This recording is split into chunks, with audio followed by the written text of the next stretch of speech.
এই যে জনগণের স্বাধীনতা, জনগণের ভোটের অধিকার, জনগণের কথা বলার অধিকার, এর বিরুদ্ধে কিন্তু আবার ষড়যন্ত্র শুরু হয়ে গিয়েছে। এবং এই ষড়যন্ত্র কারা করছে? এই ষড়যন্ত্র যারা করছে তাদেরকে জনগণ একটি নামে ডেকে থাকে। জনগণের পক্ষ থেকে তাদেরকে একটি নাম দেওয়া হচ্ছে। কি নাম জানেন? গুপ্ত।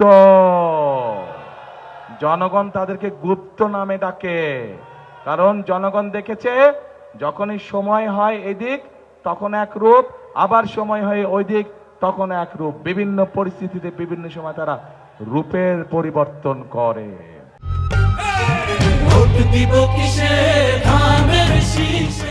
এরা যে শুধু রূপের পরিবর্তন করে তা না, এরা দেখেন জনগণকে তারা কিভাবে অপমানিত করে।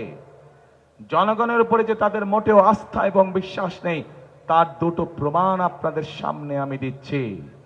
প্রিয় ভাই বোনেরা, আপনারা নিশ্চয়ই প্রত্যেকটি মানুষ উপস্থিত দেখেছেন দুদিন আগে এই যে গুপ্তের দল, তাদের যে দলীয় এক নেতা, প্রধান নেতা আছে, সে একটি অত্যন্ত আপত্তিকর কথা বলেছে বাংলাদেশের খেটে খাওয়া মা বোনদের বিরুদ্ধে। দেখেছেন আপনারা?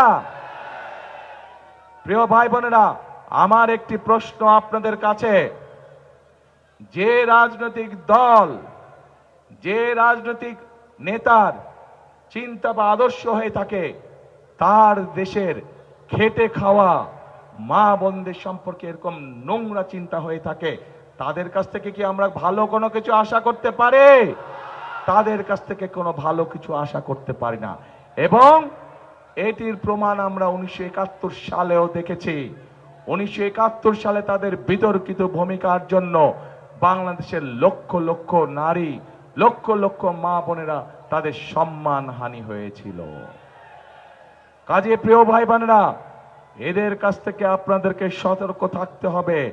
এদের ব্যাপারে জনগণকে সতর্ক রাখতে হবে। তারা মুখে বলবে একটা, কাজ করবে একটা। যাদের নিজের দেশের মানুষ সম্পর্কে মিনিমাম যারা সম্মান করতে জানে না, নিজের দেশের মা বোনদের সম্পর্কে যাদের মিনিমাম সম্মান নেই, তাদের কাছ থেকে আর যাই হোক আমরা কোনো ভালো কিছু আশা করতে পারি না।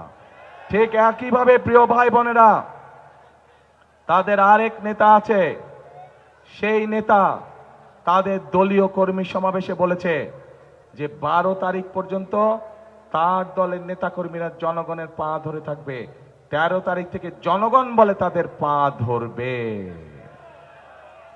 তাহলে এবার বুঝেন তাদের চিন্তা চেতনা কেমন ধরনের। অর্থাৎ জনগণকে তারা 12 তারিখ পর্যন্তই দেখে রাখবে, 13 তারিখ থেকে তারা এমন পরিস্থিতি তৈরি করতে চায় যেখানে জনগণের নাভিশ্বাস উঠে থাকবে।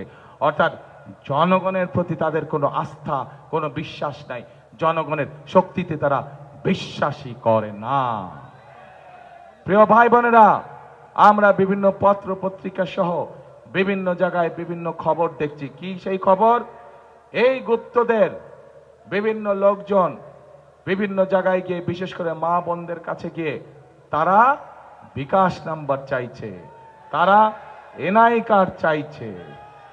দেখেছেন না আপনারা? দেখেছেন এই সংবাদ? ওকে, এখন কেন চাইছে? তারা বাংলাদেশের মানুষের সাথে অনৈতিক আচরণ করছে,